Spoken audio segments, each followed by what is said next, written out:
Hello everyone and welcome back to Ladida Plays FTL. We have done a little bit of introduction last episode, so this episode I'm going to go a little bit, well, I said we're going to go a little bit quicker. Most of this game is spent waiting for weapons to charge up, which is something you can maybe help out with later on. We are going to go to an NG controlled sector because I do like me an NG. NGs are weaker than humans, they have less health, they have less attack, but they repair stuff a whole lot quicker, which is very nice. So let's see if we can get an NG in this sector. You arrived in NG space. The Mantis have been threatening the NG core worlds, but you should be able to stock up for your journey here. Right, very nice. We have a lot of scrap, and we actually come across a distress signal. Now, this can be one of two things. It can be a trap, or it can be salvation. Alright, you find a number of ships fleeing from a small space station. You hail them asking what is wrong. Help! We're being overrun by some sort of giant alien spider space! We can send the crew to help. Giant alien spiders are no joke, and leave them alone. Now, I'm not going to explain what's going to happen. For this time, we are going to send some crew to help. Because giant alien spiders, guys, no one likes those. Oh, your crew boards station, cautiously moving between corridors. Suddenly, a man-sized arachnid bursts from a vent in the ceiling, followed by countless more. You fight your way back to the airlock and are forced to leave before accounting for all of your crew members. Not everyone made it back. Rip Bigby. Bigby, you will be in our minds forevermore. So we lost our shield person, which is not very nice. Steve has had a great time in the engine room. He never wants to go back to the shield room, so we're not going to force him to. Now, that event can go one of two ways, obviously. Well, maybe more even, I don't know. But that's one of the more likely outcomes, that you lose a crew member in the process. Unless you just leave the space station behind, then obviously nothing happens. Let's continue on our way, shall we?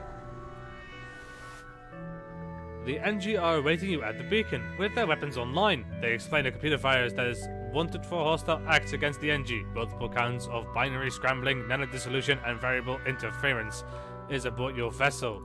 They insist they must destroy the ship in order to prevent the virus from escaping. Hold on, let us try to purge the system code and attack the NG vessel. Now, normally I would expect, this is something we haven't seen before, but I hope we do get to see this at some point. Different crew members have different skills to a degree. Not individual crew members, like between the humans, every one of them is the same. Oh, that's a bit racist, but you know. Every one of the humans is the same, they have the same type of skill set. But if we, for example, would have a NG crew member, maybe they would be able to deal with this for us, which would result in a third option appearing down here in blue. Now, since we don't have that, we can try to purge the system code, which is a chance event, I think. Or we can just straight up attack them. Now, since we want to try and get some NG, maybe we should avoid shooting them altogether. Because if we are successful, you know, who knows? Maybe we can actually get one of them on our side. Wiping your engine core and shields proves useless. Eventually, you trap the virus in the weapon systems to purge it, but before you do, the NG grow restless and attack. Alright. So the virus has disabled a little bit of our systems, it seems, which is not very nice of them, but it means we can turn on everything else anyway. Alright, so what we're going to do, they got a defense drone. Defense drone shoots down missiles and asteroids, can be shut down by damaging the enemy ship drone. And they've got an enemy anti-combat drone, shoots to stun and possibly destroy your combat drones, can be shot down by damaging the enemy ship drone systems. Now, neither of these are a little bit of an issue, but it means that we're not going to use any missiles until we destroy the drone bay, which is the first thing that we'll do, because they don't seem to have any other way of damaging us. So if we destroy their drone systems, these two are going to hover still and become inactive. And until then, we're going to keep our rocket systems charged up. So that one is disabled. Let's immediately shoot again to get it a little bit further down the line. And then take away the missiles, because, you know what, I don't care enough about those. So we're going to shoot the shields. And they now no longer have any shields. Now, they have their missile defense drone up again, but we're not going to be firing any more missiles because we don't have to. We're just going to shoot the shields again and be done with it, because honestly, guys, we just wanted to purge our system. We wanted to comply with their needs, but they didn't wait for long enough. With the ship destroyed, you detect that the virus has abandoned your ship and disappeared somewhere within the system of the wreckage. It will likely infect whatever engine ship passes next, but your mission is too vital to risk reinfection by stopping it. Very much true. So, it's no longer our problem. Let's get out of here. We want to find a shop because we have a lot of scrap at the moment, and I don't necessarily want to upgrade more systems until I know what we're going to find in a shop. Upon completing your job, you receive a message from a nearby ship. Greetings, welcome to a beacon. For a small fee, we'll let you continue your way. Nah, mate. Too bad. Do you regret that decision? Yes, you will indeed. Attacking us was the worst thing that you could have done for yourself. We're going to see if we can just straight up kill them off without using more missiles, because we want to save missiles, preferably. At the moment, this is good target practice for them, I suppose, but it's also good leveling grants for us to do. Right, so they have shot one of our shields down, and now because our pilot has left, we only got 50% of dodging. And now 0 because they've damaged that as well. Not to worry too much, they only got the rockets left. I really don't want to use more. Warning, hull at 35%. I am okay with this. There we go. Their rockets are still alive. Oh my god. How very not nice of them.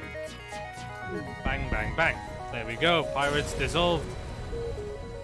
The ship explodes, leaving behind a substantial collection of useful scrap material. Indeed. We are rolling in the scrap. Rolling in the scrap. Rolling in the scrap. You notice an energy colony hiding on the other side of a nearby moon. It turns out they are excavating an equipment cache from the Federation Mantis War, and they suggest it might be used to lure the pursuing rebel fleet. Now we can secure the cache, or we can booby trap the cache. We're going to secure it.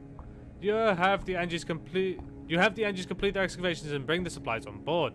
So we've got an ion intruder drone and some scrap, which is not that useful because we have no drone systems.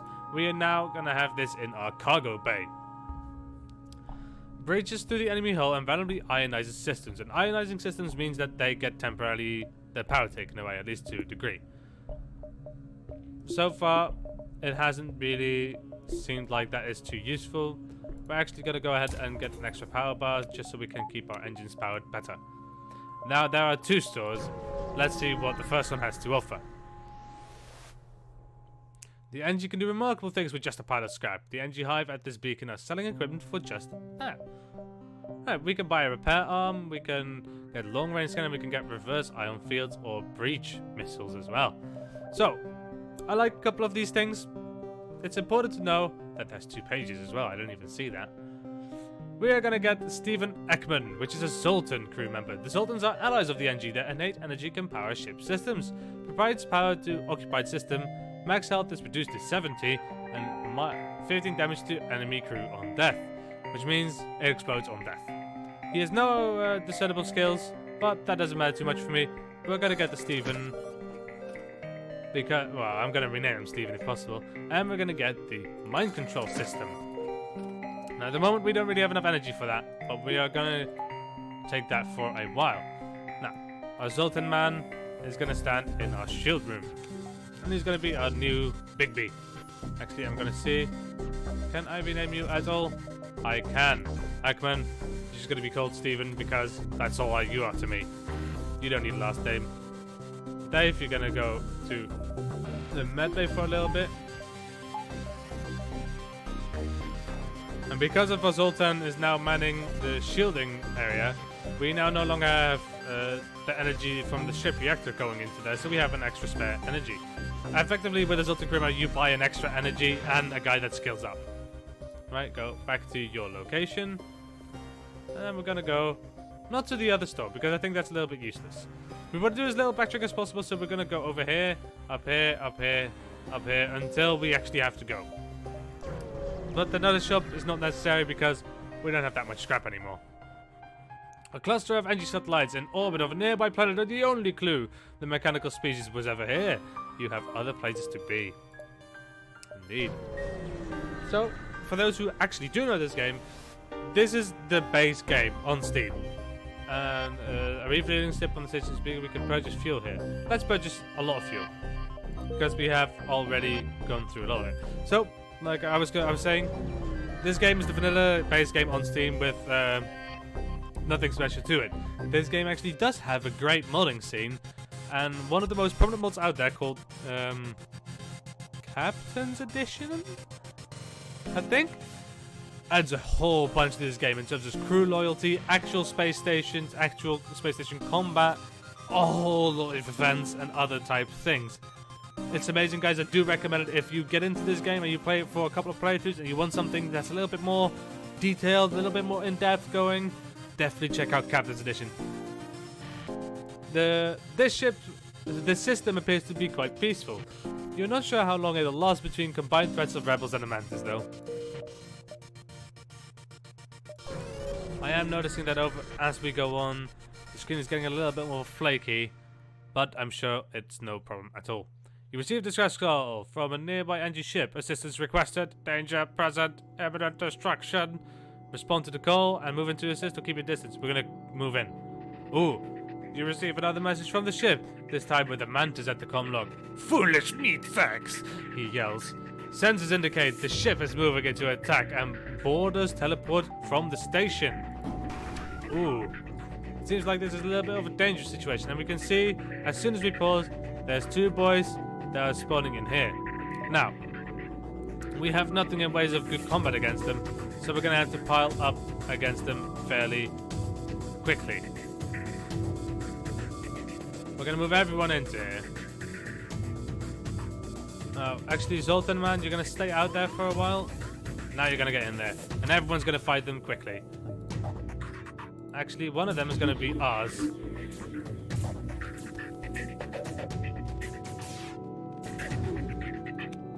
Right, Stephen and you're gonna go over here, and Dave, you're gonna go back to doing what you do best, which is weapons, actually, not engine. Alright, now we're gonna see they have a defense drone. We're gonna do the same thing we always do, and it's taken out, and then we're gonna take out the, I don't know, oxygen, I suppose. Alright, so our shield have been ionized a little bit, but it's fine. Another set of intruders is detected because that's the same guy from before. Please don't kill us, Mr. Mantis Man. I prefer you to just die. We're just gonna keep firing at their drone bay because why not? Because they can't really do any damage to us anyway.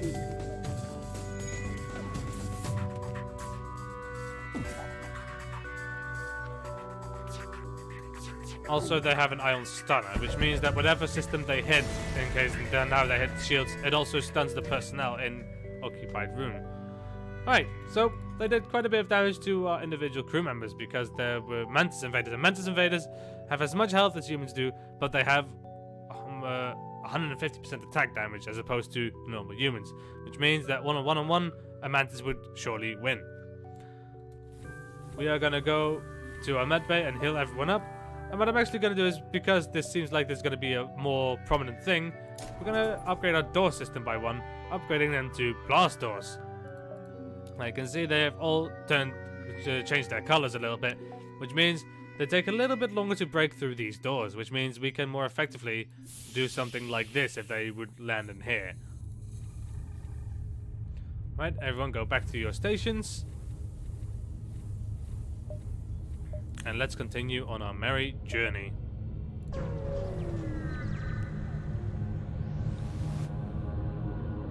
Sell 10 missiles? Nah, I'm not gonna sell any missiles.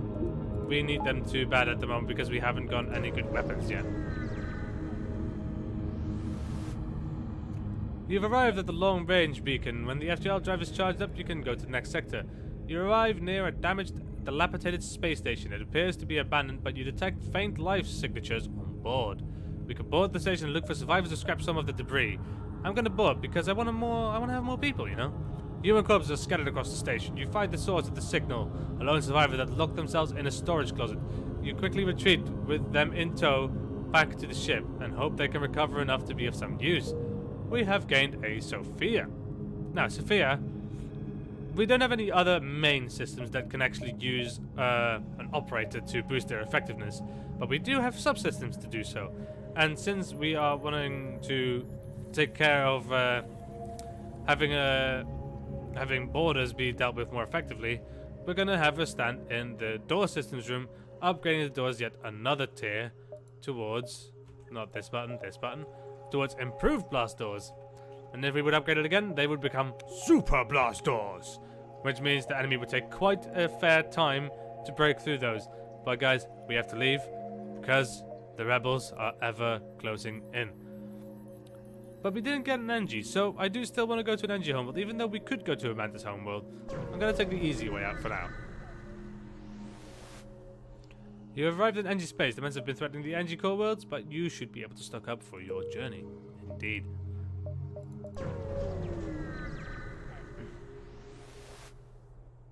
A small platform orbits near this beacon. It looks like a fueling station of some sort, and it's cheerily broadcasting reasonable prices in a spectrum of frequencies in all languages. We can dock with the refueling platform or ignore the refueling platform. Now, we don't have too much scrap, and we are actually alright for fuel for now, so we're going to ignore it. As you prepare to leave the system, a pirate ship suddenly appears on scanners. It looks like it was attempting to use the platform as bait. Oh my god, guys. It's as if I knew it. Right, so let's see what they got. They got 2 beam weapons. They're not going to actually do any damage to us. And instead of having a medical bay, they have a clone bay, meaning that when they die, they will respawn in a little bit. But they also have mind control, which is a little bit dangerous. And it's the only thing that can actually hurt us actively. So, what we're going to do is we're just going to fire that. And we are also going to fight them in the... Well, just take our mind controller boy back. Easy as that. We're not going to use any missiles, so might as well take that energy out. Let's take some shots at their engines.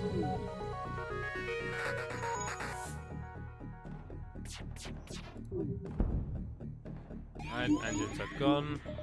And we just do the same thing again. Give me back my crew member. I know Steve doesn't like me, but he is not that fragile-minded anymore. He has trained for years on the peaks of Mount Dave. We have upgraded a level in our pilot, which means we got a little bit extra dose chance. How very nice. Leave my Zoltan alone. Steven also is not weak-minded.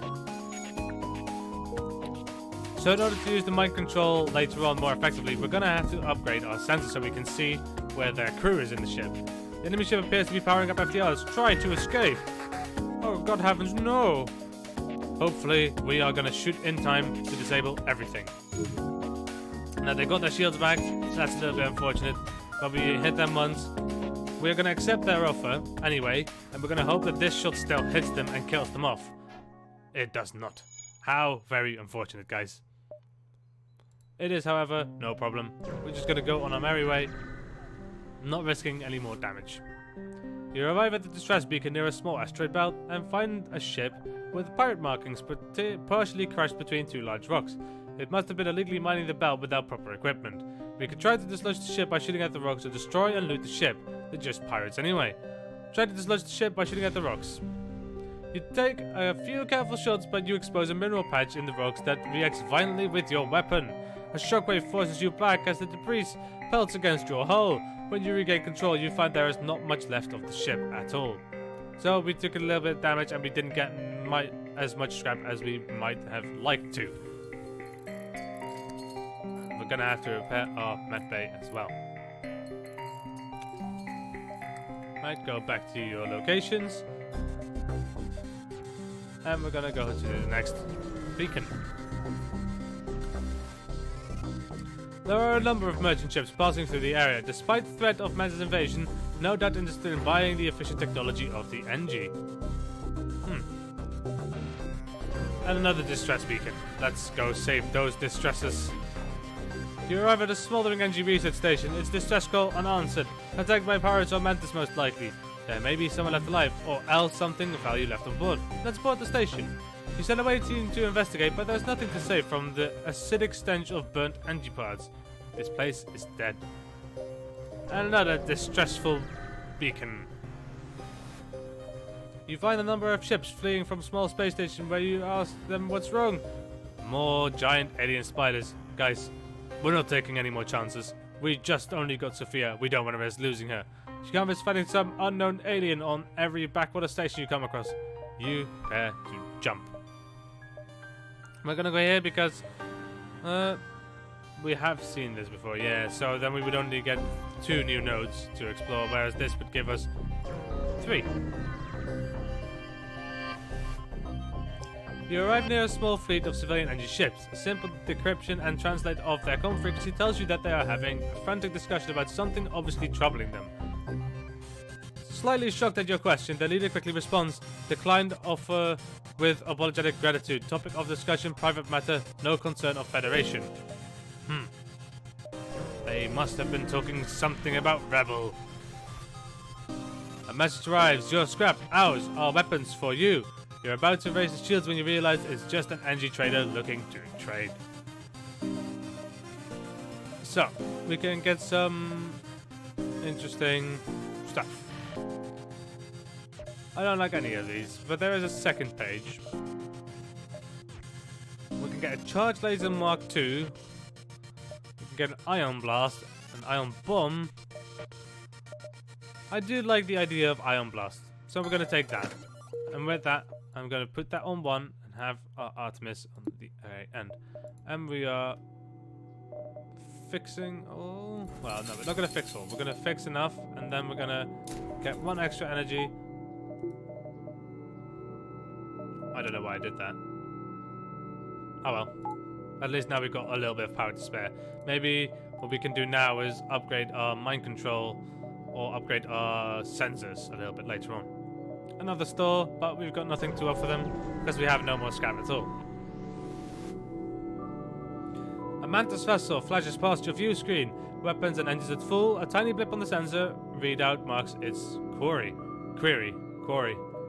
Aid the civilian ship, stay out of it. We're gonna aid it because we are just nice people like that. You frown, power up the weapons and prepare to engage the Mantis ship. Not today. Right, so we now have Ion Blast, and what Ion Blast does, it drains and locks systems. So when we fire something, it's gonna be disabled for a little while. The easiest way to do this is just to have the shields disabled and fire at the weapons. Now we're gonna have to watch out because I'm already gonna open these preemptively. There's gonna be boarders because this is the boarding system. They're gonna teleport in one of these rooms, and whichever room it is, we're gonna try to ventilate them as much as possible and then fight them in the room that they enter.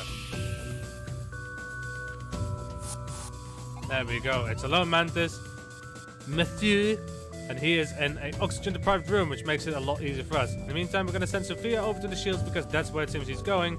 And as soon as he enters, we want to fight this mantis off and not have Steven die. Steven is our valued member. We don't want to have him die. Now, I could mind control him, but I honestly don't like that idea. I'm just going to deal with their shields. And there we go, he is dead. And we're going to close all the doors again, and we're going to open all the doors so that the oxygen spreads, and Sophia's going to go back to her room because that's where she feels most comfortable, guys. Get rid of those weapons, shall we? Ooh, this time they are in the sensor room. This time I'm actually going to mind control them because there's no way to deprive them of oxygen over there. You're just going to stand in the oxygen room, huh? Well, fair enough. In that case, we're going to open up all these doors. Open up this. Have you stand in this room as well. You know, I wish there was an easier way to upgrade to open the doors of specific areas. The Mantis ships breaks apart. They respond. It is a good thing you came when you did. We'd be dead now otherwise. I'm a shipwright and I'd like to help you like you helped me. The captain offers to install a piece of equipment on your ship. Hull missiles and 20 scrap. How very nice of him indeed. So we're going to have him in the weapons room and he's going to slowly now suffocate, which is very nice. And he's not going to be able to exit that room in time. Not even a little bit. My apologies if you heard that. If you heard that, that was my phone letting an alarm go off. And another one. Phone. You need to know that I am recording and that you need to not make me... No, stop making noises. Mute completely. There we go. Right, so we took care of him. He's suffocated in here. We've now got hull missiles. Ignore shields requires a missile. Yes, that's the same as the Artemis missile. Plausible effect, breach, and fire and stun, which is the same. Normal damage is 2 is the same, but it does ×2 damage on systemless rooms, which are rooms without anything in them. And it means that we can do a potential of 4 damage as opposed to 2 damage with a missile. Which can be nice, but most of the time, I will never use this, because taking out systems is a surefire way of avoiding damage yourself. Now, I'm going to upgrade this once, so we get a little bit of extra vision in the enemy room. Let's see what it specifically does. See enemy interior. Very nice indeed. It seems like they're not going to be hitting us for 2 nodes, so we're going to go here, possibly here, and then here. And we could always go to the exit if we see that we are wrong. A ship refueling station is stationed at this beacon. We can purchase fuel here. This time, yeah, we're going to buy some fuel. We've gone through almost half of it again. You know what? It's a good thing that we found that, actually. You find an abandoned mining station on nearby moon. A quick scan shows no life forms. However, you discover a useful drone schematic, an ion intruder drone, and some scrap. Very nice indeed, but it is something we already had to begin with. So, mind control temporarily turns enemy into allies, but now it also boosts health and damage of mind controlled. Very nice. We're gonna power it as well. Alright, Stephen is healed up, so let's take away power from the medbay because we don't need it at all times. And yeah, it seems like, well, they are about to gain control of this beacon. Now I don't know if that means there's already combat over there. Maybe it's only scouts. We're not going to take the risk, guys. We're going to go into the exit of the zone. You arrive at a long-range beacon. When the FTL drives its charge, you can jump to the next sector. A settlement still loyal to the Federation hails your ship. They have a weapon. They have prepared a weapon to aid your escape from the rebels. A halberd beam. How very nice of them. A halberd beam is an extremely strong weapon, guys. Slow but reliably powerful standard beam weapon. It requires to be powered, but it does 2 damage per room hit, and the charge time is quite long. But the unique thing about this is, basically every level of shield that you have reduces 1 level of laser that's going to damage. So, this laser can potentially strike through shields, which is unique. And if there are no shields, it does a lot more damage. So, I actually like this a lot. So we're going to see about abandoning our missile ways. We're getting a halberd beam. I'm actually going to see at the start of combat, if they have 2 shields, then we're not going to use the halberd beam. But if they only have 1 shield, we're going to see if we can make use of the halberd beam, because it does a whole bunch more damage than a normal burst laser would. Gonna go to the next sector, and here as well, I'll cut off the video, guys. Thank you all for watching. Like, subscribe if you like this video. Follow the series if you want to. I do a lot more series on YouTube. Leave a comment if you want to. If I didn't already say that, I might have done it. I forget sometimes. Until next time, guys. See ya!